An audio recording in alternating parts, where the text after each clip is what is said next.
ಎಷ್ಟು ಅದ್ಭುತವಾದಂತಹ ಒಂದು ಚಂದ್ರನನ್ನು ನೋಡ್ತಾ ಇದ್ದೀರಾ.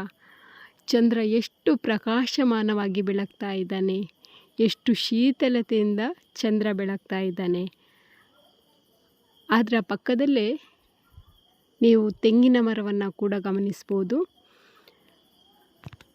ಚಂದ್ರನನ್ನು ನೋಡೋದ್ರಿಂದ ಅತ್ಯಂತ ಹೆಚ್ಚಿನ ಲಾಭಗಳಿವೆ. ನಿಮಗೆ ಖಂಡಿತ ಪ್ರಶ್ನೆ ಮೂಡ್ಬೋದು, ಚಂದ್ರನನ್ನು ನೋಡೋದ್ರಿಂದ ಏನು ಲಾಭ ಎನ್ನೋದು. ಚಂದ್ರನನ್ನು ನೋಡ್ತಾ ನಮ್ಮ ಮಾನಸಿಕ ಗೊಂದಲಗಳಿಗೆ ಅಥವಾ ಮನಸ್ಥಿತಿಯನ್ನು ಸಮಸ್ಥಿತಿಯಲ್ಲಿ ಇಡ್ಬೋದು. ಚಂದ್ರ ಶೀತಲತೆಯ ಸಂಕೇತ, ಚಂದ್ರ ಶಾಂತತೆಯ ಸಂಕೇತ.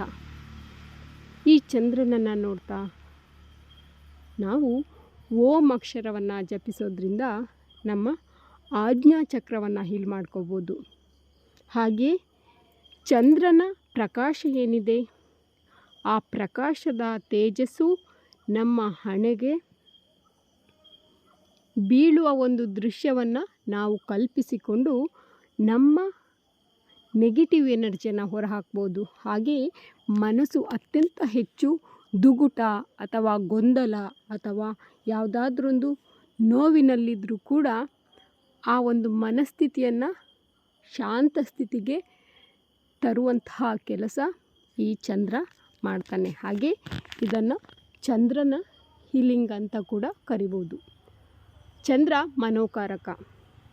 ಮನಸ್ಸಿಗೆ ಸಂಬಂಧಪಟ್ಟಿರುವಂತಹ ಯಾವ ಗೊಂದಲಗಳಿವೆ ಅಥವಾ ಯಾವ ಚಿಂತೆಗಳಿವೆ, ಯಾವ ನೋವುಗಳಿವೆ, ಇವು ಚಂದ್ರನನ್ನು ಈ ರೀತಿಯಾಗಿ ನೋಡೋದ್ರಿಂದ, ಹಾಗೆ ಅದರ ಒಂದು ಬೆಳಕು ನಮ್ಮ ಆಜ್ಞಾಚಕ್ರವನ್ನು ತಲುಪಿಸುವಂತಹ ಒಂದು ಕಲ್ಪನೆಯನ್ನು ಮಾಡಿಕೊಂಡು ನಾವು ಹೀಲ್ ಮಾಡಿಕೊಂಡೋದ್ರಿಂದ ಅದ್ಭುತವಾದಂತಹ ಪ್ರಯೋಜನವನ್ನು ಪಡಿಬೋದು. ಮುಂದಿನ ವಿಡಿಯೋದಲ್ಲಿ ಮತ್ತಷ್ಟು ಹೆಚ್ಚಿನ ವಿಚಾರಗಳನ್ನು ಹೇಳೋಣ. ಎಲ್ಲರಿಗೂ ಶುಭವಾಗಲಿ. ಶುಭರಾತ್ರಿ.